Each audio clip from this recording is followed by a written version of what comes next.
নমস্কার, রাত ৮টা মানে আমি আপনাদের সামনে ঠোঁট কাটা, আপনাদের সামনে চাঁচা ছোলা প্রশ্ন নিয়ে আমি পিউ, আবার আরও একটা এপিসোডে। আজ বেশ কয়েকটা বিষয়ে কথা বলবো। শুরুতে সেই কালীর স্মরণে আমাদের যেতেই হবে, কারণ কিছুতেই বিজেপি ছাড়ছে না। শেষমেশ কি ঠেকে শিখল বিজেপি? মমতা অভিষেককে লাগাতার আক্রমণ শানিয়েও তো রাজ্য জয় করা গেল না। দুর্নীতি ইস্যু হাতে আছে বটে, কিন্তু সে তো ২১-এর ভোটের আগেও ছিল। তাই কি ফের হিন্দুত্বের লাইনে ফিরতে হচ্ছে বিজেপিকে? চেনা পিচের রান বেশি ওঠে, ভোটের মেরুকরণও ঝুলি ভরিয়ে দেয়।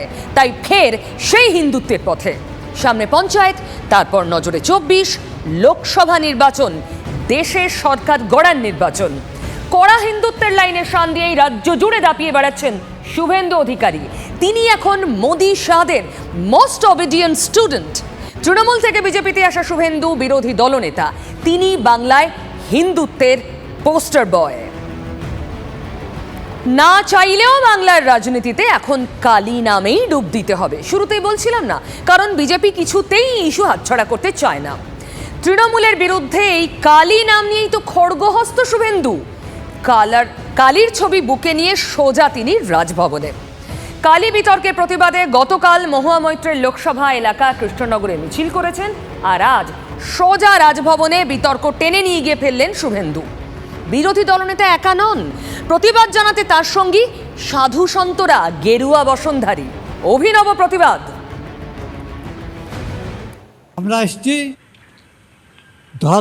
সনাতন ধর্ম এবং ব্রাহ্মণদের রক্ষার জন্য। আমরা সারা পশ্চিমবঙ্গের বিভিন্ন জেলা থেকে সাধু সন্ত মহারাজরা এসেছি। রিসেন্টলি আমাদের মা কালীকে নিয়ে, শিবকে নিয়ে, মা শারদাকে নিয়ে যে কুরুচিকর মন্তব্য করেছেন, তার প্রতিবাদে আমরা এখানে এসেছি। যথারীতি রাজভবনের দালানে প্রতিবাদ স্বাগত জানালেন জগদীপ ধনখড়। উস্কেও দিলেন নাকি সে তো তৃণমূল বলছে, তবে একটা বিষয়ে প্রতিষ্ঠা পেয়ে গেছে। কড়া হিন্দুত্বের লাইনে বঙ্গ বিজেপির পোস্টার বয় এখন একমাত্র শুভেন্দু অধিকারী। यही चेतना बंगाल की काली पूजा में दिखती है। यही चेतना बंगाल और पूरे भारत की आस्था में दिखती है। রবিবারই কালী মাহাত্ম্য বর্ণনা করেছেন প্রধানমন্ত্রী। কালী বিতর্কে নতুন ইন্ধন যোগালেন কি? তবে কালী মন্ত্রী তেড়ে ফুড়ে রাজনীতির ময়দানে শুভেন্দু অধিকারী একেবারে মাপা পদক্ষেপে, কড়া হিন্দুত্বের লাইন মেনে। মমতা ব্যানার্জির পুলিশ নুপুর শর্মার বিরুদ্ধে একাধিক থানায় এফআইআর হতে পারে, লুকআউট নোটিশ হতে পারে। Why not Mahua Moitra? হিন্দুরা কি দুর্বল নাকি, এত নরম নাকি হিন্দুরা? মহুয়া মৈত্রের মন্তব্যের দায় নেয়নি তৃণমূল, কিন্তু সেই মন্তব্য নিয়েই বিজেপি একের পর এক গোল দিয়ে যাচ্ছে শাসক দলকে। যারা মাকে শ্রদ্ধা করেন, ভক্তি করেন, হৃদয়ে থাকে, রাজনীতির ময়দানে নামায় না। বিজেপি দেউলিয়া, পেট্রোল, ডিজেল, রান্নার গ্যাস, ওষুধ সবের দাম বাড়ছে। সেই কারণে এখন দেবদেবীদের বিষয় নিয়ে তারা রাজনৈতিক বিভ্রান্তি ছড়াতে চাইছে। তন্ত্রপুরাণে কালীর নানা রূপ, তোড়ল তন্ত্রমতে কালী ৯ প্রকার। সে কথা থাক, কালী মাহাত্ম্য বাংলার রাজনীতির আলোচ্য বিষয় নয়। সেখানে যত চর্চা মহুয়া মৈত্রের মন্তব্য ঘিরেই। সামনেই পঞ্চায়েত ভোট, তারপর লোকসভা। হিন্দু ভোটের ফসল ঘরে তুলতেই রাত দিন এক করে ফেলছেন শুভেন্দু সুকান্তরা। তারা কনফিডেন্ট, প্রকাশ্যে বলছেন ধর্মভীরু বাঙালি নিশ্চয়ই ফুল বদল করবেন। নিঃশব্দ প্রতিবাদ। অনেক হিন্দু ভোট দিয়েছে মহুয়া মৈত্রকে। তারা হিন্দুরা তো সহজে রিয়েক্ট করে না, শান্ত সংযত সনাতন, এটা শিখিয়েছে আমাদের। একটা অশনি সংকেত মহুয়া মৈত্র বা তৃণমূলের কাছে যে এভাবে হিন্দুদের অপমান করা যায় না। হিন্দু হিন্দু এবং হিন্দু এই প্রথম নয়, পশ্চিমবাংলার রাজনীতিতে বারবার হিন্দু মুসলিমের কথাটা বলে যাচ্ছেন শুভেন্দু অধিকারী। তৃণমূল থেকে বিজেপিতে যাওয়া শুভেন্দু এখন বিরোধী দলনেতা। বহু বিজেপি নেতার থেকে অনেক বেশি বিজেপি। রাজ্যের আদি বিজেপির নেতাদেরও এত জোর গলায় হিন্দুত্বের সওয়াল করতে দেখা যায় না, কিন্তু শুভেন্দুকে যায় বারবার।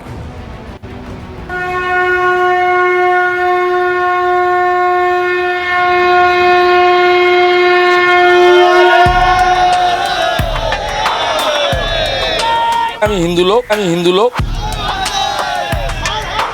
আমি তো সনাতন ছাড়া কাউকে অভিনন্দন দিই না, অভিনন্দন নিও না। আমরা 38.13% যে ভোট পেয়েছি না, 100% সনাতনের ভোট। আমি তো প্রকাশ্যে বলেছি নন্দীগ্রামে 65,000 ভোট তোমাদের চাইও নি, দরকারও নেই। মমতা ব্যানার্জি যে 47% ভোট পেয়েছে তার 30% হচ্ছে দুদেল। যতক্ষণ না এখানে বিজেপি সরকার হচ্ছে ততক্ষণ ওদের একজনও বিজেপি করবে। যেদিন সরকার হবে, যোগী আদিত্যনাথজি আর হেমন্ত বিশ্ব শর্মার মতো টাইট দেওয়া শুরু হবে, পরের দিন সবাই। আপনারা 70% এক হবেন তো? 70 বেশি না 30 বেশি? এক হবেন বলুন, আমরা জিতবো। কিন্তু এত হিন্দু হিন্দু করে লাভ কি? ভোট সামনেই 24, আর এই 24কে টার্গেট করেই তো রাজ্যে তিনি। আমাদের রেলমন্ত্রীর নাম কি বলুন তো? স্মৃতি ইরানি।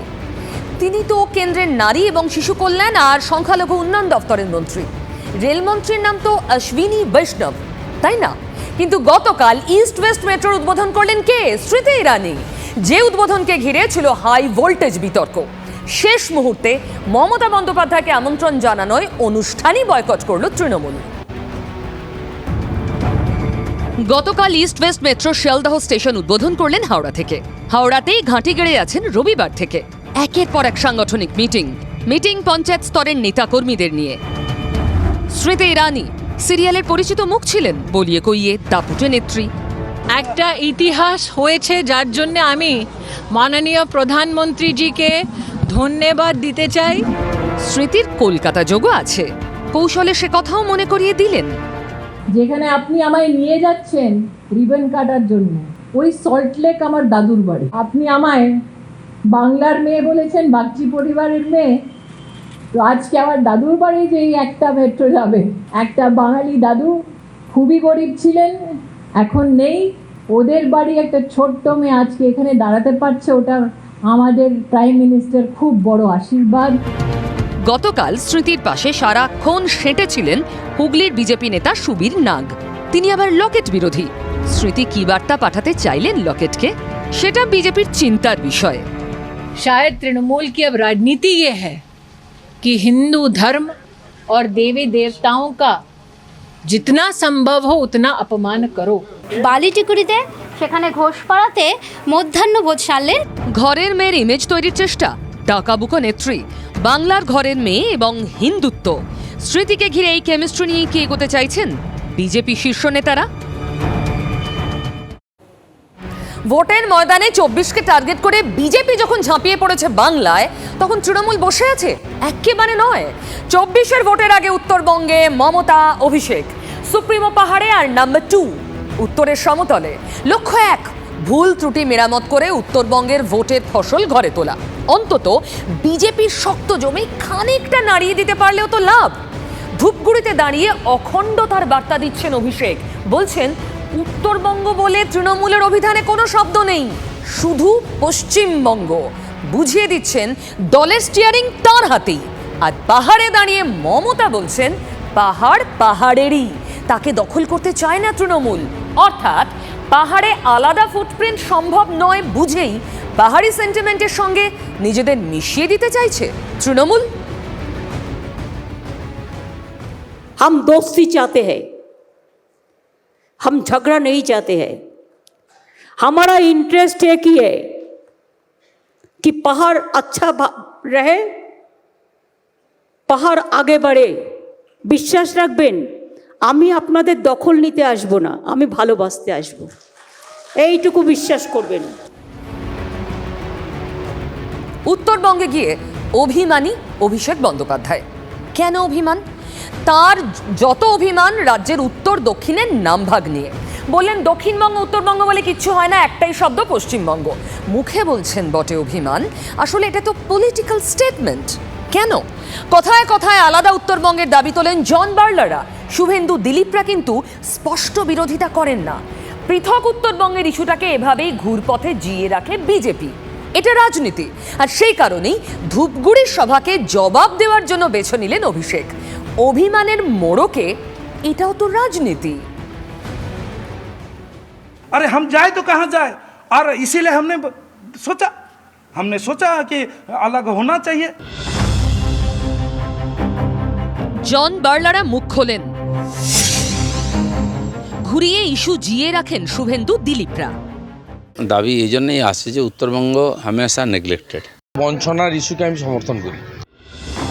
শুভেন্দু দিলীপদের কৌশলী রাজনীতিকেই নিশানা করলেন অভিষেক বন্দ্যোপাধ্যায়, আর তা করলেন উত্তরবঙ্গে দাঁড়িয়ে ধূপগুড়ি থেকে।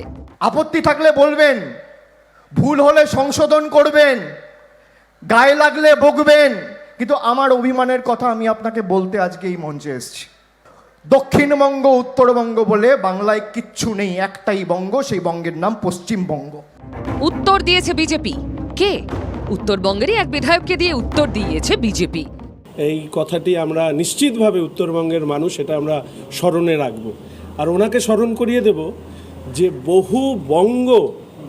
বহু ভঙ্গের দেশ বঙ্গদেশ, এই কথাটাও যেন উনি মনে রাখেন, এবং পশ্চিমবঙ্গটাও কিন্তু একদিনে তৈরি হয়নি। বিজেপি রাজ্যভাগ চায়, তৃণমূল চায় অখণ্ডতা, এটাই বোঝাতে চাইলেন অভিষেক। কিন্তু বিটুইন দ্য লাইন্স তো অন্য অভিমানও আছে। উত্তরবঙ্গের 8টি লোকসভা আসন, তার মধ্যে 7 জনই বিজেপি সাংসদ। আবার উত্তরের 54 জন বিধায়কেরও অধিকাংশ গেরুয়া শিবিরের। বলতে গেলে উত্তরবঙ্গের রাজনৈতিক মানচিত্রে ঘাসফুল অনেকটাই ফিকে, অথচ তৃণমূলকে হাত উপুড় করে আশীর্বাদ করেছে দক্ষিণবঙ্গ। ভোটের অঙ্কের এই উত্তর দক্ষিণ ভাগটাই চিন্তায় ফেলেছে শাসক তৃণমূলকে। ঠিক এই জায়গাতেই কি অভিমানী অভিষেক? দক্ষিণবঙ্গ উত্তরবঙ্গ বলে বাংলায় কিচ্ছু নেই, একটাই বঙ্গ, সেই বঙ্গের নাম পশ্চিমবঙ্গ। মাস কয়েক আগেই সে কি ঠান্ডা লড়াই! মমতা তৃণমূল বনাম অভিষেক তৃণমূল, মমতা লিস্ট বনাম অভিষেক লিস্ট, সবটাই অনুচ্চারিত অবশ্য, রেখে ঢেকে। সামনে টু শব্দটিও কারোর ছিল না। মনে আছে তো আপনাদের? কোভিড সামলাতে ডায়মন্ড হারবার মডেল, আরও কত কি বলেছেন অভিষেক, সেসব এখন ডাস্টবিনে। আজ অভিষেক ছত্রে ছত্রে বোঝালেন পার্টিতে সব মমতা, আর পার্টির বস তিনি। উত্তরবঙ্গের ড্যামেজ কন্ট্রোল দিয়ে ভোট যুদ্ধের যাত্রা শুরু কমান্ডারের। 2019-এ আমাদের ফল খারাপ হয়েছিল, মানুষের অভিমান আমরা ধরতে পারিনি, আমরা গ্রান্টেড নিয়েছি যে মানুষ ভোট দেবে। মানুষ ভোট দিতে চায়, কয়েকটা লোকের মুখ দেখে মানুষ ভোট দেয় না। এই একটা লোককেও আগামী পঞ্চায়েতে তৃণমূল কংগ্রেসের প্রতিদ্বন্দ্বিতা করতে আমরা প্রার্থীপদ দেবো না, আমি কথা দিয়ে যাচ্ছি আপনাদের। পঞ্চায়েত ভোটে কারা হবেন প্রার্থী অভিষেক বুঝিয়ে দিলেন, তিনি শেষ কথা। আমি এখানে বুক ঠুকে আবার বলে দিয়ে যাচ্ছি, হয় তৃণমূল কংগ্রেস করুন, নইলে ঠিকাদারি করুন, দুটো একসাথে হবে না। কেউ যদি ভাবে যে ঠিকাদারদের কথায় পঞ্চায়েতের প্রধান চলবে, আপনার ব্যাংক ব্যালেন্সের উপর পরের বার পঞ্চায়েতের টিকিট আপনি পাবেন না, মানুষের কাছে সার্টিফিকেট পেলে আপনি টিকিট পাবেন। নেতাদের বোঝালেন তিনি রিপোর্টিং বস। এই মঞ্চে যারা বসে আছেন, 7 দিন পর আপনারা কলকাতায় যাবেন 21শে জুলাই ঐতিহাসিক সমাবেশে যোগদান করতে। যদি জেলা সভাপতি হয় আপনিও আনবেন, ব্লকের সভাপতি হলে আপনিও আনবেন, পঞ্চায়েত সমিতির সভাপতি হলে আপনিও আনবেন।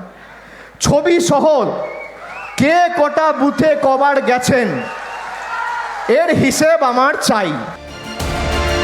সরাসরি তাকে অভিযোগ জানানোর ব্যবস্থা চালু করেছেন ডায়মন্ড হারবারে, আর সেই মডেল এবার কোচবিহার, জলপাইগুড়ি, আলিপুরদুয়ারের জন্য। কারোর বিরুদ্ধে যদি কোনো খবর থাকে, মমতা ব্যানার্জির চোখ আর কান হিসেবে আপনারা কাজ করবেন এবং সোজা সেই খবর আমাকে দেবেন, তারপর দায়িত্ব আমার। কোথাও জেলা পরিষদকে বলে যদি কোনো কাজ না হয় সরাসরি জানাবেন, পঞ্চায়েতকে বলে যদি কোনো কাজ না হয় আমাকে জানাবেন, ব্লকের নেতৃত্বর বিরুদ্ধে যদি কোনো রকম কোনো অভিযোগ থাকে আমাকে জানাবেন। আসলে মমতার চোখ কান যে তিনি, বারবার সেটাই স্পষ্ট করলেন অভিষেক। শুধু ভাষণ নয়, ফোনে ধমকালেন জেলা পরিষদের সভাধিপতিকেও। সুতরাং এখান থেকে ব্যবসায়ী সমিতির প্রতিনিধিরা বারবার জেলা পরিষদে অনুরোধ করার পরও কোনো রকম আপনারা কোনো পদক্ষেপ বা তৎপরতা দেখাননি কেন? তো এদের পাশে তো থাকতে হবে, এটা যে করে হোক আপনি প্রায়োরিটি দিয়ে 1 মাসের মধ্যে কমপ্লিট করবেন। আমি কিন্তু আবার আসবো। মমতাকেও তো এরকমটাই করতে দেখা যায়, তাই না? তাহলে অভিষেকের হাতেই রাশ। পার্থ চট্টোপাধ্যায়, সুব্রত বক্সী, কল্যাণ বন্দ্যোপাধ্যায়, ফিরহাদ হাকিমদের अच्छे দিন শেষ। এবার আসি সুপ্রিমোর কথায়। তিনিও তো পাহাড়ে, উত্তরবঙ্গে। পাহাড়ের রাজনীতি থেকে বিমল গুরুংকেই ঝেড়ে ফেলতে চাইলেন কি মমতা? বলা ভালো, পাহাড়ে দাঁড়িয়ে একদা পাহাড়ের সর্বেসর্বাকেই আছড়ে ফেললেন। জিটিএ বোর্ডের শপথ গ্রহণ অনুষ্ঠানে মুখ্যমন্ত্রী স্পষ্ট বললেন, যে নেতা যতই ধান্দাবাজি করুক তাকে পাহাড়ে গড়বড় করতে দেবেন না। তাহলে কি কিস্তিমাত খেলেন বিমল গুরুং? না হলে মমতা যখন ধান্দাবাজি, গড়বড় এই শব্দগুলো বলছেন তখন এত হাততালি পড়লো কেন? ये 10 साल में हम लोग 7,000 करोड़ रुपया जीटीओ को दिया था। इसको छोड़ के गवर्नमेंट का रुपया अलग से है। अभी आप लोगों को मेरे को वादा करना है, आने वाला दिन जो नेता जो भी भले धंधेबाज के लिए आम पहाड़ में कोई गड़बड़ करने नहीं देगा। জিটিএ কে 10 বছরে 7,000 টাকা দেওয়া হয়েছে। কোথায় খরচ হলো সেই টাকা? ঘুরিয়ে এই প্রশ্নটাও তুলে দিলেন মমতা বন্দ্যোপাধ্যায়। আর নাম না করেই বোঝালেন পাহাড়ের ধান্দাবাজ কে। কে ধান্দাবাজ? ধান্দাবাজটা কে? ধান্দাবাজটা কে জানতে হবে তো। যাকে বিষ্ণুপুরের আমতলায় রিসোর্টে রেখেছিলেন বিমল গুরুং, তিনি ধান্দাবাজ? না দল ভাঙিয়ে যাদেরকে জয়েন করিয়েছেন অনেক থাপা, বিনয় তামাং ধান্দাবাজ? ধান্দাবাজটা কে বলতে হবে? পাহাড়ের লোক মমতা ব্যানার্জিকে বিশ্বাস করে না। 2012 সালে ত্রিপাক্ষিক চুক্তি করেই বিমল গুরুংয়ের হাতে জিটিএর ভার তুলে দিয়েছিলেন মমতা ও চিদম্বরম। 10 বছরে অনেক চড়াই উতরাই পেরিয়েছে পাহাড়। এখন সেই জিটিএরই কট্টর বিরোধী বিমল গুরুং। আবার উল্টো দিকে বিমলকে আর বিশ্বাস করে না পাহাড়ও। না হলে জিটিএ নির্বাচনের বিরোধিতায় মোর্চা সুপ্রিমো অনশন করছেন। কই, শৈলশহর তো প্রতিবাদে সুর মেলায়নি। পাহাড়ের সেই পালসটাই বুঝে ফেলেছেন মমতা। তাই গুরুংয়ের আসনটা এক ঝটকায় সরিয়ে নিতে বিন্দুমাত্র দেরি করলেন না। দাগিয়ে দিলেন ধান্দাবাজ বলে। 2012 থেকে 10 বছর পেরিয়ে আজ 2022। যে জিটিএ গুরুংকে পাহাড়ের মাথায় পাকাপাকিভাবে বসিয়েছিল, বিমলের রাজনৈতিক কফিনের শেষ পেরেকটা পুঁতে দিল সেই বোর্ডই, মানে জিটিএ। একে কি বলবেন? Poetic justice? রাজনীতিতে কত কি হয় বলুন। এবার দেখা যাক এই রাজনীতি কোন পথে চালিত হয়। নিয়োগ দ্বারা। যেভাবে দুর্নীতির অভিযোগ সামনে আসছে, এসএসসিতে শিক্ষক নিয়োগ দুর্নীতি নিয়ে কত কাণ্ড এই বাংলায়। গেল রব, আর এর মধ্যেই কয়েকশো জনের চাকরিও গেছে হাইকোর্টের নির্দেশে। কিন্তু গল্প শেষ কে বলল? এবার তো লাইমলাইটে প্রাইমারি শিক্ষক নিয়োগও। খুলছে প্যান্ডোরাস বক্স। আতশ কাচের তলায় হাজারে হাজারে নিয়োগ। ঝোলা থেকে আরও বেশি কিছু বেরোবে প্রাথমিক নিয়োগে।